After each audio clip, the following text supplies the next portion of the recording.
ओम नमो भगवते वासुदेवाय। ओम नमो भगवते वासुदेवाय। ओम नमो भगवते वासुदेवाय। ओम ज्ञानाय नमः।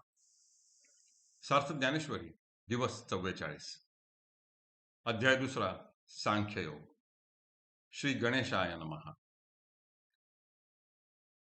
तानि सर्वाणि संयम्य युक्तः मत्परः असित ही इंद्रियाणि यस्य वशे तस्य प्रज्ञा प्रतिष्ठिता। त्या सर्व इंद्रियांचे संयमन करून व त्यांना आपल्या आपल्या वश ठेवून शांत चित्ताने मत्पर म्हणजे माझ्या भक्तीमध्ये लीन होऊन राहावे। कारण इंद्रिय ज्याच्या स्वाधीन म्हणजे ताब्यात असतात त्याची प्रज्ञा परिपूर्ण व स्थिर असते।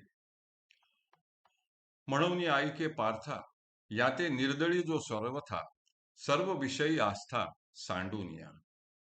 तोची तू जाण योग निष्ठेसी कारण, जयाचे विषय सुखे अंतःकरण झकवेना।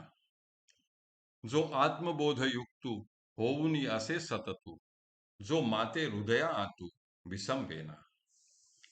एरवी बाह्य विषय तरी नाही, परी मानसी होईल जरी काही, तरी साध्यंतुची पाही संसारू असे।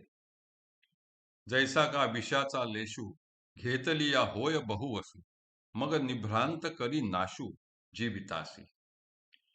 तैसी विषयाची शंका मनी वसती देखा, घातू करी अशेखा विवेक जात।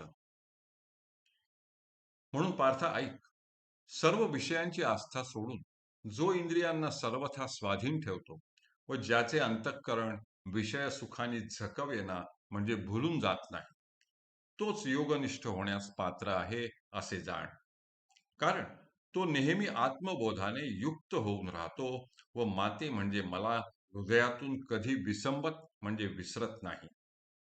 एरवी तो शब्दादी बाह्य विषयांचा स्वीकार तर करतच नाही, पण मनात जर विषयांची थोडी जरी वासना होत असेल तर ती साध्यंत म्हणजे आधीपासून अंतापर्यंत या संसाराचीच होय।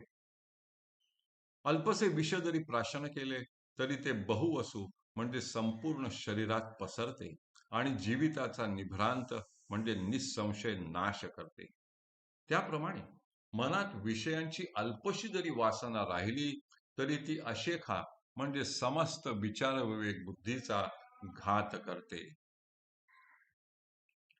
विषयान ध्यायतः पुंसः तेषु संग उपजायते, संगात कामः संजायते, कामात क्रोधः अभिजायते, क्रोधात सम्मोह भवति, सम्मोहात स्मृति विभ्रमः, स्मृति भ्रंशात बुद्धिनाशः, बुद्धिनाशात प्रणश्यति।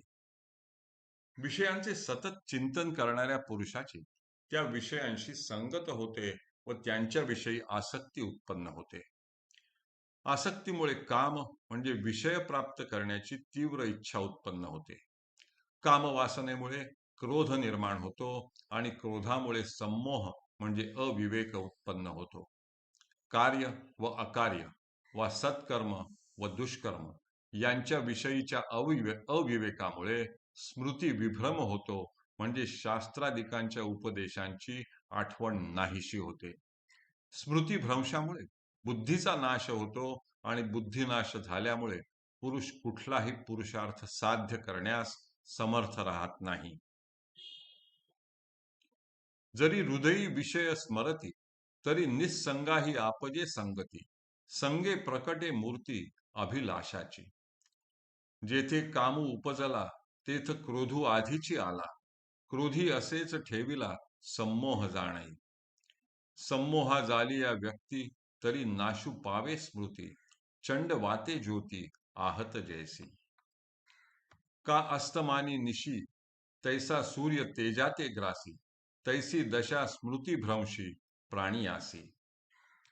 मग अज्ञानांध केवळ तेणे आपलं विजे सकळ, तेथ बुद्धी होय व्याकुळ हृदया माझी। जैसे जात्यंध्या पळणी पावे, मग ते काकुळती सैरा धावे, तैसे बुद्धिसी होती भवे धनुर्धरा। ऐसा स्मृती भ्रंशु घडे, मग सर्वथा बुद्धी अवघडे, तेथ समूळ हे उपडे ज्ञान जाते। चैतन्याच्या भ्रंशी शरीरा दशा जैशी, तैसे पुरुषा बुद्धिनाशी होय देखै। म्हणून ऐके अर्जुना, जैसा बिस्फुल्लिंग लागे इंधना, मग तो प्रौढ झालिया त्रिभुवना पुरोशके. तैसे विषयांचे ध्यान, जरी विपाये वाहे मन, तरी येसणे हे पतन गिवसीत पावे. हृदयात विषयांची नुसती आठवण जरी झाली, तरी निस्संग वा विरक्त झालेल्या माणसालाही त्यांच्या प्राप्तीविषयी अभिलाषा वा काम उत्पन्न होतो. जिथे काम उत्पन्न झाला, तेथे क्रोध आधीच असतो आणि क्रोधामध्ये संमोह वा अविचार ठेवलेलाच असतो, असे जाण. ज्याप्रमाणे दिव्याची ज्योती चंड वाताने म्हणजे वादळी वाऱ्याने नष्ट होते, त्याप्रमाणे अविचारामुळे स्मृती नष्ट होते. दिवस अस्तमान होताच निशा ज्याप्रमाणे सूर्य तेजाला ग्रासून टाकते, त्याप्रमाणे स्मृतीभ्रंश झालेल्या माणसाची दशा होते. मग अज्ञानामुळे अंध होऊन तो सकळ कर्मांना दुरावतो आणि त्याची बुद्धी व्याकुळ झाल्याने त्याला काही सुचेनासे होते. जात्यंध म्हणजे जन्मांध असलेल्याला पळण्याची वेळ आली, तर तो जसा काकुळतीला येऊन सैरोवैरा धावत सुटतो, त्याप्रमाणे हे धनुर्धरा, त्याची बुद्धी सैरभैर वा भ्रमित होते. अशा रीतीने स्मृती भ्रंश झाला की बुद्धी अवघडून जाते आणि सगळे ज्ञानजात समूळ नष्ट होते. शरीरामधील चैतन्यांश निघून गेला म्हणजे तेच शरीर जसे प्रेतवत होते, त्याप्रमाणे बुद्धिनाश झालेल्या माणसाची अवस्था होते. म्हणून अर्जुना, ऐक. इंधनाला ठिणगी लागून आग प्रौढ झाली म्हणजे भडकली की ती आग त्रिभुवन जाळण्यास देखील पुरी पडते.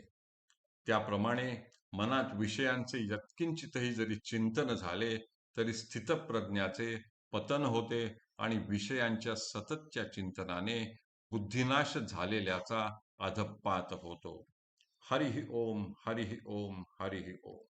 हरये नमः, हरये नमः, हरये नमः.